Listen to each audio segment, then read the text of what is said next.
Hi everyone, welcome to Balu IQ online classes. ఈ వీడియోలో మనం ఆంధ్రప్రదేశ్ హిస్టరీకి సంబంధించి కొన్ని ఇంపార్టెంట్ ఎంసీక్యూస్ని డిస్కస్ చేసుకుందామండి. ఏపీ హిస్టరీ అనేది మనకి ఏపీ గ్రూప్ 2 మెయిన్స్లో 75 మార్కుల పేపర్ అనమాట. డెఫినెట్గా ఒక క్రూషియల్ రోల్ ప్లే చేస్తుంది మనకి జాబ్ రావడంలోని. మరి ఏపీ హిస్టరీకి సంబంధించి మనకి ఫుల్ కంటెంట్ బాలు ఐక్యూ యాప్లో అందుబాటులో ఉందండి. ఒకవేళ మీరు కనుక ఏపీ గ్రూప్ 2 ఫుల్ కోర్స్ కనుక తీసుకోవాలనుకుంటే కూడా ప్రిలిమ్స్ అండ్ మెయిన్స్కి సంబంధించి మన బాలు ఐక్యూ యాప్లో మీకు అవైలబిలిటీ ఉందన్నమాట. మీరు బాలు ఐక్యూ యాప్ని డౌన్లోడ్ చేసుకోండి.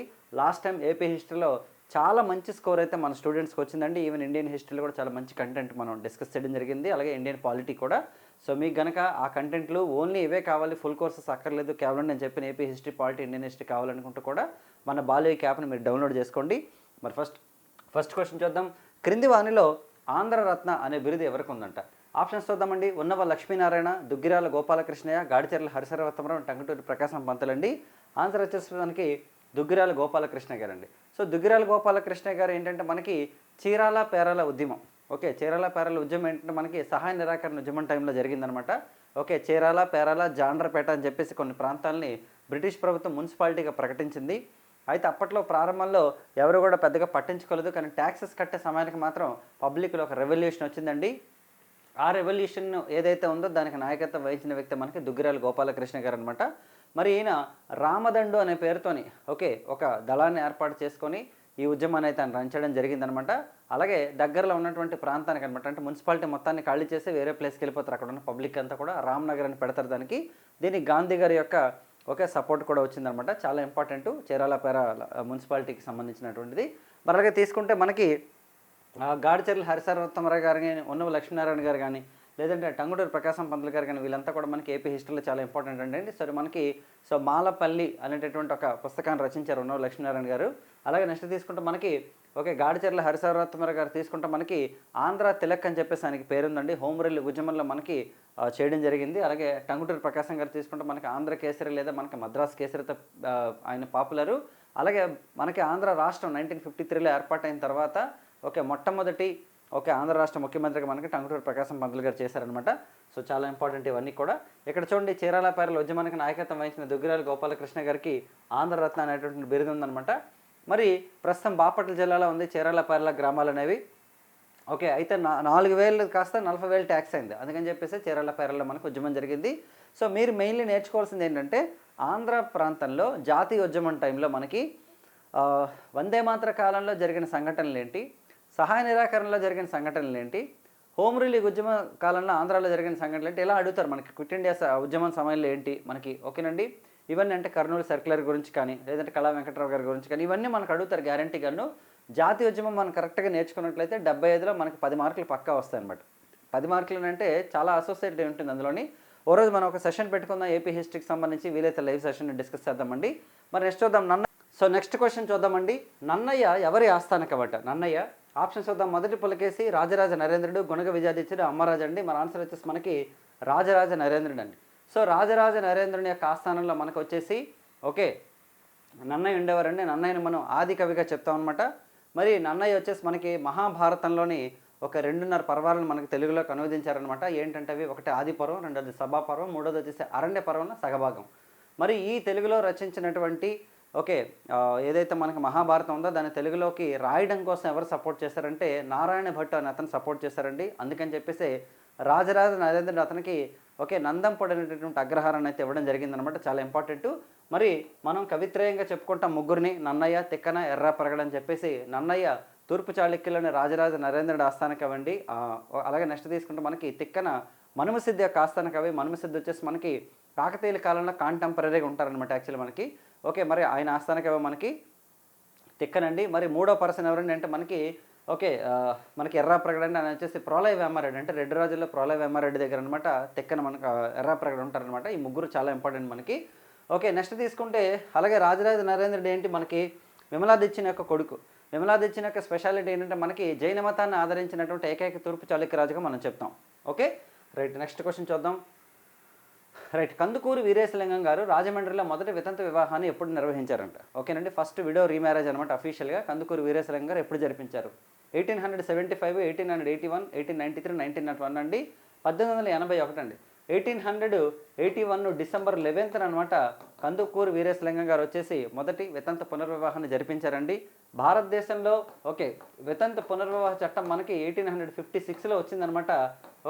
1856లో ఎవరు తీసుకొచ్చారు? మనకి డల్హౌసీ అనమాట మనకి విడో రీమ్యారేజ్ యాక్ట్ మనకి తీసుకురావడం జరిగిందండి. మరి భారతదేశంలో మొట్టమొదటి అఫీషియల్ విడో రీమ్యారేజ్ తీసుకుంటే 1856 డిసెంబర్ 7న జరిగిందనమాట. డిసెంబర్ 7, 1856 అండి. మరి దక్షిణ భారతదేశంలో తీసుకుంటే మనకి మొట్టమొదటి విడో రీమ్యారేజ్ మనకి 1881 డిసెంబర్ 11న మనకి జరిగిందనమాట.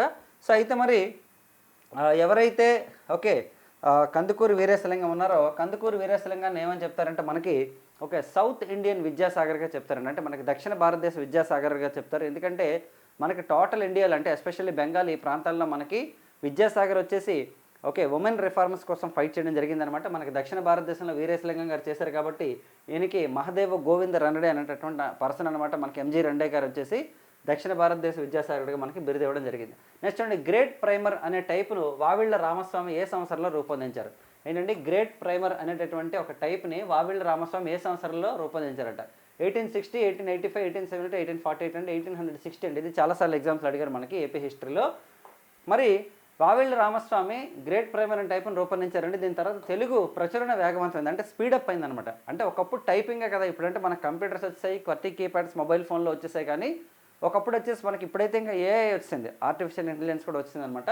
మరి వావిళ్ళ రామస్వామి గారు అనమాట గ్రేట్ ప్రైమర్ను మనకి రూపొందించారండి. ఫలితంగా సంఘ సంస్కృత సందేశాలు ఫాస్ట్గా వెళ్ళి, అంటే ఎవరైనా సరే ఏదైనా రాయాలనుకుంటే, ఇప్పుడు ఎగ్జాంపుల్ మనం ఇందాక చెప్పాం కందుకూరు వీరేశలింగం గారు కానీ గురజాడ అప్పారావు గారు కానీ ఎవరైనా సరే సంఘ సంస్కృతలు ఎవరైనా సరే వాళ్ళ యొక్క ఐడియాలజీని ఫాస్ట్గా వెళ్ళడానికి గల కారణం ఏంటంటే ఈ గ్రేట్ ప్రైమర్ ఏదైతే మనకి టైపింగ్ ఉందో దానివల్ల అనమాట.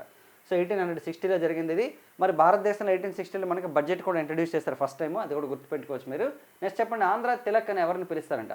గాడిచర్ల హరిసర్వోత్తమరావు, కాశీనాథుని నాగేశ్వరరావు, ముట్నూరి కృష్ణారావు, ఉన్నవ లక్ష్మీనారాయణ, కొమర్రాజు లక్ష్మణరావు అండి. మరి ఆంధ్ర తిలక్ ఎవరంటే మనకి గాడిచర్ల. ఇందాక మనం చెప్పాం కదా ఆంధ్ర తిలక్ అని ఎందుకన్నారంటే మనకి హోమ్ రిలీగ్ ఉద్యమాన్ని ఆంధ్ర ప్రాంతంలో నిర్వహించిన వ్యక్తి ఎవరంటే మనకి గాడిచర్ల హరిసర్వోత్తమరావు గారండి. ఈయన ఇక్కడే కాదండి, మనకి వందే మాతరం ఉద్యమం వచ్చినప్పుడు కూడా వస్తారు. వందే మాతరం మూమెంట్లో కూడా మనకి రాజమండ్రి కళాశాల సంఘటన జరుగుతుంది మనకి ఆంధ్ర ప్రాంతంలో, అక్కడ కూడా మనకి గాడిచర్ల హరిసర్వోత్తమరావు గారు వస్తారండి. చాలా చాలా ఇంపార్టెంట్ ఈయన రోల్ అనేది మనకి. మరి నెక్స్ట్ చూద్దామండి. మరి ముట్టూరు కృష్ణారావు గారు తీసుకుంటే మనకి కృష్ణా పత్రిక యొక్క సంపాదకుడు అండి. బిపిన్ చంద్రపాల్ గారిని వందే మాతరం ఉద్యమంలో మూమెంట్లో మనకి ఆంధ్ర ప్రాంతానికి రమ్మని చెప్పింది ఎవరంటే మనకి ముట్టూరు కృష్ణారావు గారు అనమాట. మరి అలాగే కాశీనాథన్ నాగేశ్వరరావు గారు తీసుకుంటే మనకి ఏది మనకి అమృతాంజన్ లిమిటెడ్ని మనకి ప్రారంభించింది కాశీనాథన్ నాగేశ్వరరావు గారే. అలాగే ఉన్నవ లక్ష్మీనారాయణ గారి గురించి ఇందాక మనం చెప్పుకున్నామండి. ఏంటంటే మనకి మాలపల్లి అనేటటువంటి పుస్తకాన్ని రచించారని. అలాగే కొమర్రాజు లక్ష్మణరావు గారు కూడా వచ్చేసి గ్రంథాలయ ఉద్యమానికి పితామహుడిగా చెప్తారు అతన్ని. అందరూ ఇంపార్టెంట్ మనకి పర్సన్స్ నేమ్ నేర్చుకోవాలి మనం. భారతదేశంలోనే తొలిసారిగా తండ్రిని దైవంగా పూజించే బప్ప భట్టారక సాంప్రదాయాన్ని ఎవరు ప్రారంభించారంట? అంటే తండ్రిని దైవంగా పూజించారనమాట. బప్ప భట్టారక అంటారు ఆ సాంప్రదాయాన్ని. యాక్చువల్లీ ఎవరు ప్రారంభించారు, ఎవరి కాలంలో ప్రారంభించింది? శాలంకాయన్లు, బృహత్పలాయన్లు, ఆనంద గోత్రికులు, విష్ణుకుండిలు అండి. ఆన్సర్ వచ్చేసి మనకి శాలంకాయన్లు అండి. శాలంకాయన్ల కాలంలో భారతదేశంలో తొలిసారిగా తండ్రినే దైవంగా పూజించేటటువంటి సాంప్రదాయం ప్రారంభించారండి. ఇందులో మనకి ఇంపార్టెంట్ పర్సన్ వచ్చేసి హస్తివర్మ. ఇతన్ని సమరావస్య విజయుడని, నానా ప్రకార విజయస్త అని, అలాగే సమరముఖ నిర్మాతకర్త అని చెప్తారండి. మరి హస్తివర్మ ఏంటంటే వేద విద్యకు కేంద్రాలు అయినటువంటి చతుర్విధశాలలు, అంటే మొత్తం 4 విద్యాశాలను మనకి ఏర్పాటు చేశాడు ఈయన. మరి సముద్రగుప్తుడు కూడా ఈయన కాలంలో వచ్చినప్పుడు హస్తివర్మను వేంగీపురంలో ఓడించాడని అలహాబాద్ శాసనంలో చెప్తారు. ఎవరి సముద్రగుప్తుడు? దక్షిణ భారతదేశంలో, ఉత్తర భారతదేశంలో దండయాత్రలు చేసి చాలామంది రాజులను ఓడించారనమాట. ఇతను ఇండియన్ నెపోలియన్ అంటారండి, గుప్తరాజు అనమాట ఎవరు సముద్రగుప్తుడు. మరి హస్తివర్మను కూడా ఓడించారంట వేంగీపురంలోని. సముద్రగుప్తుడు దక్షిణ భారతదేశంపై దండయాత్ర చేసినప్పుడు హస్తివర్మ వేంగి ప్రాంతానికి పరిపాలకుడిగా ఉన్నాడు అనమాట. చాలా ఇంపార్టెంట్ అండి. మరలగా నెక్స్ట్ తీసుకుంటే గోరంట్ల శాసనాన్ని ప్రాకృతంలో వేయించింది ఎవరంట? గోరంట్ల శాసనాన్ని కందరుడు, అత్తివర్మ, దామోదరవర్మ, హస్తివర్మ అండి. ఇది వచ్చేసి మనకి అత్తివర్మ. గోరంట్ల శాసనం అయితే మనకి హస్తివర్మ కాదు, అత్తివర్మ అనమాట ఇది. ఈ అత్తివర్మని హిరణ్య గర్భోద్భవ అని చెప్పుకున్నారు గోరంట్ల శాసనంలో. గోరంట్ల శాసనం ప్రకారం అంతకూరు, తానికొర అనే గ్రామాలను కోటిశర్మ అనే బ్రాహ్మణుడికి దానం చేసినట్టు తెలుస్తుంది అనమాట మనకి. మరి ఇతను చేజర్లలో మనకి శివాలయం నిర్మించారండి. అలాగే ఈ ఆలయం తర్వాత కాలంలో మనకి కపోతేశ్వర ఆలయంగా మనకి రూపొందింది. చాలా చాలా ఇంపార్టెంట్ ఇవి కూడాను. మనకి ఏంటంటే చిన్న టాపిక్ లాగా ఉంటాయి కానీ అవి ఇంపార్టెంట్. ఒక్కొక్క క్వశ్చన్ వస్తాయి మనకి. ఆనంద గోత్రిజులు, అలాగే శాలంకాయన్లు, బృహత్పలాయన్లు, విష్ణుకుండిల నుంచి ఒక 2 క్వశ్చన్స్ వచ్చే అవకాశం ఉంది. ఈవెన్ మనకి టీజీ హిస్టరీలో కూడా వస్తాయి అనమాట విష్ణుకుండిల నుంచి.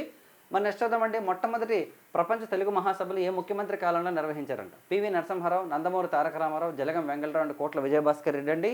జలగం వెంగళరావు గారండి. జలగం వెంగళరావు గారి యొక్క స్పెషాలిటీ ఏంటంటే మనకి పివి నరసింహారావు గారు ముఖ్యమంత్రిగా ఉన్నప్పుడు తెలంగాణ ప్రాంతం నుంచి మొట్టమొదటి ఉమ్మడి ఆంధ్రప్రదేశ్ ముఖ్యమంత్రి అనమాట పివి నరసింహారావు గారు. మరి ఆయన కాలంలో ఏం జరిగిందంటే జై ఆంధ్ర ఉద్యమం రావడం, తర్వాత రాష్ట్రపతి పాలన కూడా పెట్టారనమాట. మరి రాష్ట్రపతి పాలన అనేది కంప్లీట్ అయిపోయిన తర్వాత ఎవరిని ఎందుకంటే 371D అండ్ 371 ఆర్టికల్స్ మనకి ప్రవేశపెట్టడం జరిగిందనమాట. మరి ఎవరిని మనం ముఖ్యమంత్రిగా చేయాలని అనుకున్నప్పుడు శ్రీకాకుళం జిల్లాలో పుట్టి ఖమ్మంలో ఆయన మొత్తం పెరిగి ఆయన స్థిర నివాసం ఏర్పాటు చేసుకున్న వ్యక్తి, ఆంధ్ర మరియు తెలంగాణ ప్రాంతానికి సంబంధించిన వ్యక్తిగా గుర్తింపు పొందినటువంటి వ్యక్తిని జలగం వెంగళరావు గారిని అనమాట మనకి ముఖ్యమంత్రిగా చేయడం జరిగిందనమాట. చాలా ఇంపార్టెంట్. జలగం వెంగళరావు గారి టైంలోనే మనకి చూడండి శ్రీకాకుళంలో జన్మించారండి, స్థిరపడింది మాత్రం ఖమ్మం జిల్లాలో. 1975లో తొలిసారిగా ప్రపంచ తెలుగు మహాసభలు హైదరాబాద్లో నిర్వహించారండి. దీని నిర్వహణలో కీలక పాత్ర పోషించిన వ్యక్తి మనకి ఎంవి కృష్ణారావు అనమాట. మరి రెండవ తీసుకుంటే మలేషియాలో జరిగాయి, తర్వాత మూడవ మారిషస్లో జరిగాయి, నాలుగవ తిరుపతిలో జరిగాయి అనమాట, తర్వాత మనకి హైదరాబాద్లో జరిగాయి. ప్రపంచ తెలుగు మహాసభలు మనకి కంటిన్యూస్గా జరుగుతూనే ఉన్నాయన్నమాట.